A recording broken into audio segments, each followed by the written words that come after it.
starting the start of this video in a bit of a chaotic way, in that we've built our cabinetry carcasses for the kitchen and we're putting them in and we thought we'd better film it. Yeah, that's right. We got a little bit carried away. But a lot of the last few weeks has just been building base cabinets, which we've seen us do 1,000 times. So thought that's we'd not spare fun. you. Thought we'd spare you the not fun videos. content. So we've gone ahead and built the island bench, the kickers, and started the kitchen. We're just going to pop this last little piece in here. It's got to sit a little bit higher than the surfaces. We're still got to get the plumber back to fit these off. But for now, we're just going to plonk it in place so you can see the kitchen start to come together. And then give it a good look. There you go. Nice. Excellent. Welcome to the beginnings of this kitchen. It's the first time you can see the skeleton of the kitchen though and get a sense of how we're going to use this space. It's been a big wide open space for quite some time. Yeah. So it's been really nice to see some of the cabinetry go in to give us a sense of what we're going to be working with here. And this space in between too, it's helped fill out this corner as Sam said. So we haven't got many cabinets together just yet. We've still got to build a fridge cabinet which will go full height to the ceiling, which will be absolutely huge. And then on the left hand side here we've got to do a nice pantry, and same thing, it's going to have these nice upper cabinets above it.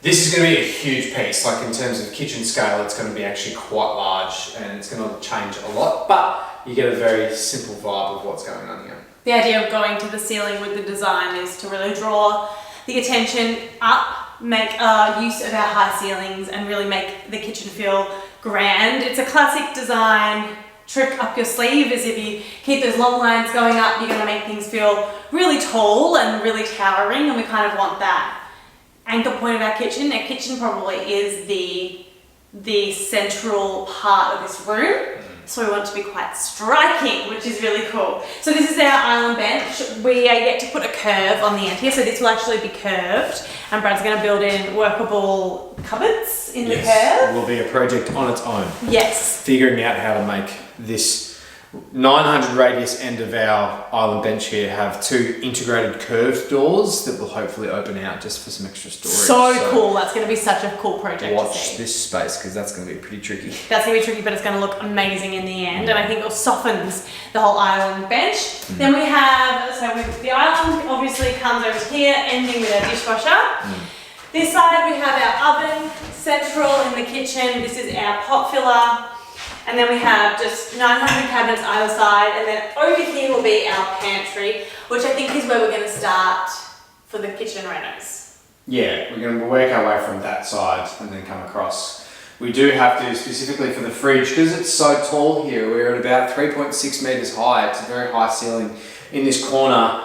Still trying to figure out how we're going to make it. We might have to order some extra long lengths of MDF to be able to get them in nice big pieces, but for now we've got some of this beautiful leftover American walnut veneer timber which we're going to be using in the pantry, because it's going to be a nice feature pantry which is going to sit on top of the bench tops. So we're going to construct them similar to how we did our above bench for the coffee bar. It's going to be a very cool project actually, because we want to make sure, like we did with the bar drawers, that the pantry and our drawers are really considered in the way that we plan for them and build them out. So everything has a home, everything has a purpose. This here is a knife block that we bought. It's a beautiful wooden deep chocolate knife block that we're going to build into our drawers.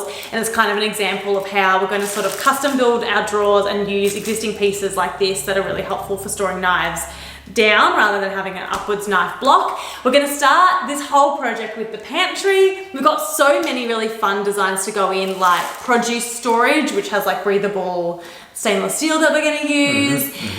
So we're going to build it out to be really functional, and it's an exciting project to kick off with. Yeah, lots happening in this one.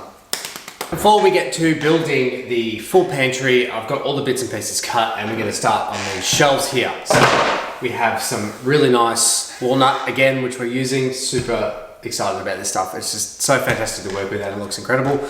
Timber veneer, absolutely the way to go. So we've got these shelves, but of course in your pantries, you don't want these big deep shelves because you just like lose all your stuff in the back. You can never find what you're looking for. Hard to see those tin cans of tomatoes when they're sort of jammed in the back there. So we're going to do a bit of like a U-shaped shelf just so you can get that nice easy access higher up the shelf and higher up the pantry you go. So what I did on the first one was I had cut out the U shape out of a jigsaw.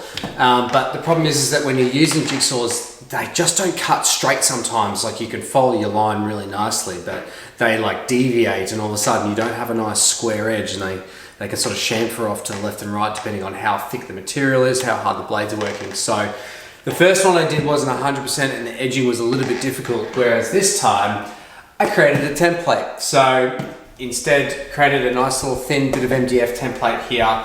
I just cut with the jigsaw a little bit bigger than the actual cut edge itself.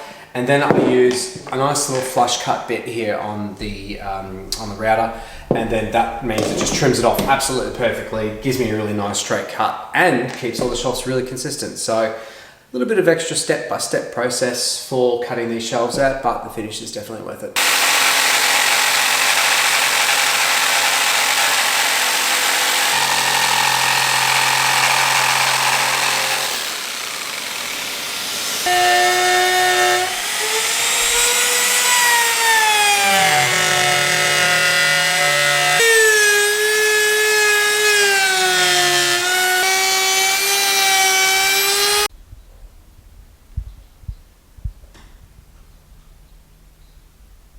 So we've edged the edge of these edges. So we've edged these curves, which have come up really, really lovely. It's they're actually beautiful. Sorry, but they're really beautiful. Sorry. They're beautiful. They have come up really, really nice. Love how they've finished up. A little bit tricky with the iron just to get them to curve around the edges. Did take quite a long time. I didn't really film it because it was about 2 nights worth of work. Just to slowly bend the edge around, do it in sections and get it to really grab the edge. Show them close up. Like, yeah. No, flip it. No, flip it. Yes! Now we can see just behind us here, we're just about to put the last one in just to try to figure out exactly where they're all going to sit in our pantry before we screw it all off. So what we have here is a bottle of wine. I didn't want to... Some wine! I was concentrating. A bottle of wine, actually something that we just brought back from New Zealand. It's a good drop.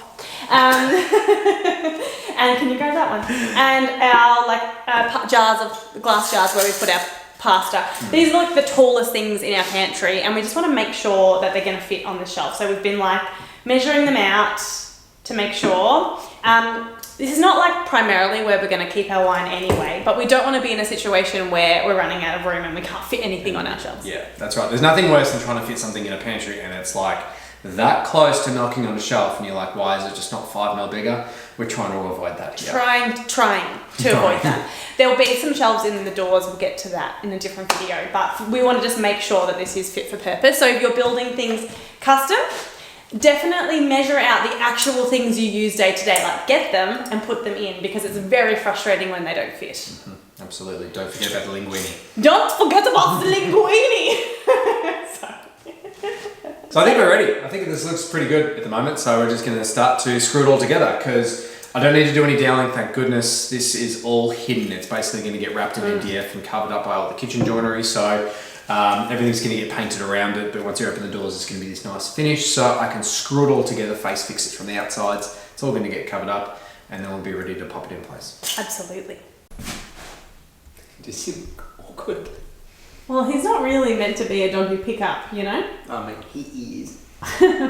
First things first, this thing's absolutely enormous and was not expecting it to be this big, but of course, when you draw something on a bit of paper and you cut it all up and you realise once it's there, it's far bigger or different proportions of what you thought it was. But I'm super happy with how it's come out.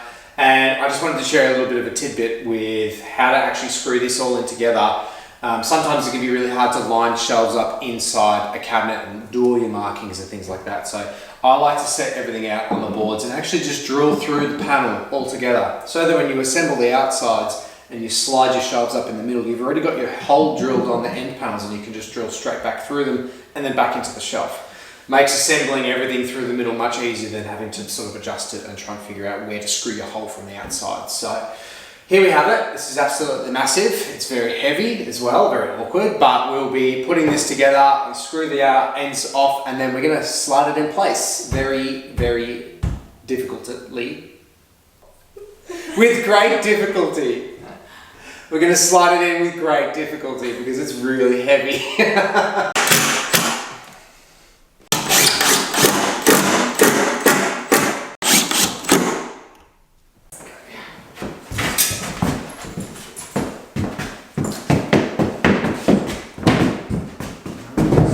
Very good. That's it. These cabinets are nice and solid, so that's good. Alright, slide it. Okay, now slide it through. Just a little bit, keep it on. Yep, that's it. That's what I thought we were doing the whole time.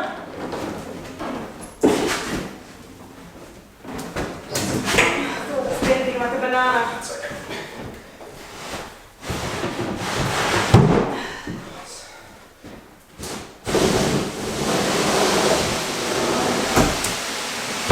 That's it. God, that's so lovely. Oh, no, lovely. Wow. It's in place. Wow, it's really beautiful. You've done a really good job with this. Thanks. There'll be a bench top here for 30 mil, so it'll go up a smidge. What's that 30 mil? 32. To be precise. So it'll sit up a little bit more, but this is it. This is the pantry. That's it. This is it, folks. It's the big old pantry. And then we're gonna have a shelf, cupboard Up top. at the top. Here we are, Here we are. our beautiful pantry. It is so splendid, absolutely gorgeous. It is such a nice look. So next steps for this area is I'm going to clear coat the pantry because I want to protect it. We've noticed that the wood doesn't get protected. Mine try sneezing. Bless you, Chad.